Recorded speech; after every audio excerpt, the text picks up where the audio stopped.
Bismillahirrahmanirrahim. Assalamualaikum warahmatullahi wabarakatuh. Alhamdulillahirabbil alamin. Wa bihi nasta'inu ala umuri dunya waddin. Asyhadu an la ilaha illallah wahdahu la syarikalah wa asyhadu anna sayyidana Muhammadan abduhu wa rasuluh la nabiyya ba'dah. Allahumma salli ala sayyidina Muhammad wa ala ali sayyidina Muhammad. Wa qala Allah Ta'ala fi kitabil karim, a'udzu billahi minasyaitonir rajim. Bismillahirrahmanirrahim. Ya ayyuhalladzina amanu taqullaha haqqa tuqatih wa la tamutunna illa wa antum muslimun. Wa qala Ta'ala fi ayatil ukhra, ya ayyuhalladzina amanu kutiba alaikumusiyam kama kutiba alal ladzina min qablikum la'allakum tattaqun. Wa qala Rasulullah sallallahu alaihi wasallam, sumu tasyihu. Kaum muslimin dan muslimat, para pemirsa yang berbahagia, puji syukur kita haturan kehadirat Allah Subhanahu wa taala yang telah melimpahkan karunia dan nikmatnya kepada kita pada hari ini. Dengan nikmat iman, nikmat kesehatan, kita masih bisa bertemu di kesempatan kali ini. Saya akan menyampaikan dakwah dengan judul puasa dan kesehatan. Alhamdulillah, kita sekarang ini sudah berada di bulan suci Ramadan. Allah Subhanahu wa taala pertemukan kita dengan bulan suci Ramadan. Mudah-mudahan dengan pertemuan kita di bulan suci Ramadan ini akan meningkatkan keimanan dan ketakwaan kita kepada Allah Subhanahu wa taala. Di awal tadi saya telah menyampaikan bahwa Rasulullah SAW telah bersabda, sumu tasihu, puasalah kamu, insya Allah kamu sehat.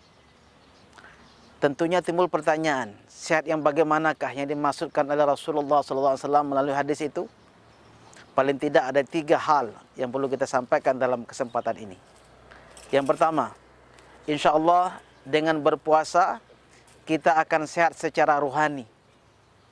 Allah Subhanahu wa taala mewajibkan kita puasa tentu dengan tujuan agar kita semakin dekat dengan Allah Subhanahu wa taala.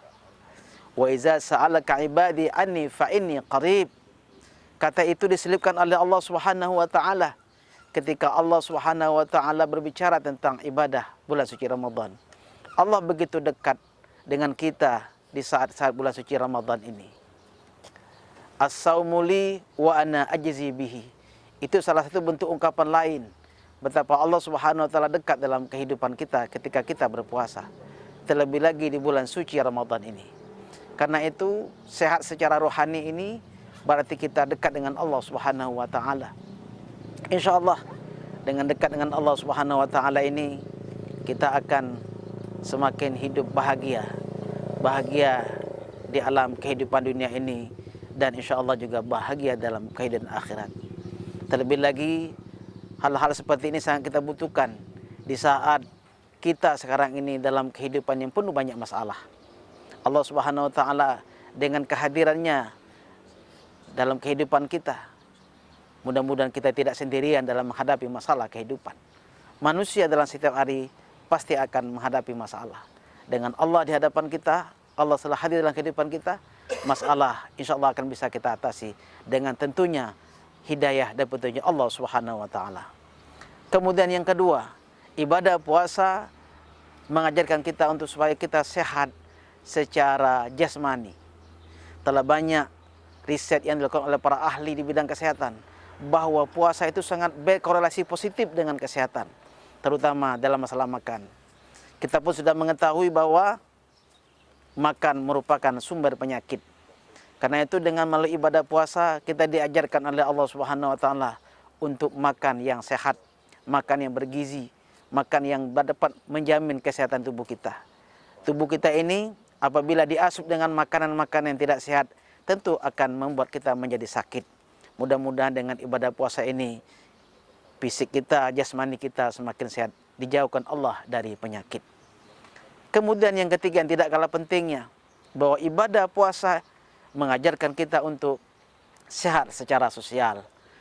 Kita diajarkan bagaimana kita dituntut untuk berbagi dengan sesama kita. Kepedulian sosial kita diasah di bulan suci Ramadan ini. Melalui ibadah bulan suci Ramadan, Allah Subhanahu wa taala memerintahkan kita untuk mengembangkan kepedulian sosial dalam pribadi kita. Kita harus peduli terutama kepada orang-orang yang kebetulan tidak bernasib baik dalam kehidupan. Kita dituntut oleh Allah Subhanahu wa taala untuk memperhatikan nasib mereka, membantu mereka, dan memberikan mereka santunan sesuai dengan yang diperintahkan oleh Allah Subhanahu wa taala. Karenanya kenapa kemudian di akhir bulan suci Ramadan itu kita diwajibkan oleh Allah Subhanahu wa taala untuk membayar zakat fitrah. Itu tidak lain dan tidak bukan karena zakat fitrah itu adalah simbol kepedulian kita kepada sesama. Tidak ada gunanya kita 1 bulan penuh menjalankan ibadah puasa kalau kemudian kita tidak peduli kepada mereka. Oleh sebab itu, benarlah Rasulullah mengatakan bahwa puasa itu tidak akan diterima oleh Allah Subhanahu wa taala sebelum zakat fitrah ditunaikan. Sebelum zakat fitrah itu dibayarkan. Ini merupakan bentuk dari kepedulian seorang yang as-shaim fi shaumi Ramadan agar supaya puasanya diterima oleh Allah Subhanahu wa taala. Dengan kesehatan sosial ini, mudah-mudahan kita bisa berbagi dengan berbagai pihak, berbagai kaum yang kebetulan hidup mereka tidak beruntung. Para pemirsa dan penonton yang saya hormati, kita sekarang ini sedang dihadapkan dengan suatu kondisi di mana kita harus hidup berhemat. Mudah-mudahan dengan hidup berhemat atau efisiensi itu, kita dituntut untuk meningkatkan kepedulian sosial kita. Kita dilatih untuk berbagi dengan sesama kita. Mudah-mudahan dengan hidup berhemat ini, kita semakin sadar bahwa dalam kehidupan kita ini masih banyak saudara-saudara kita yang tidak beruntung, yang memerlukan bantuan dan pertolongan kita. Saya kira ini yang dapat saya sampaikan. Kurang lebihnya saya mohon dimaafkan. Akhirul kalam. Wassalamualaikum warahmatullahi wabarakatuh.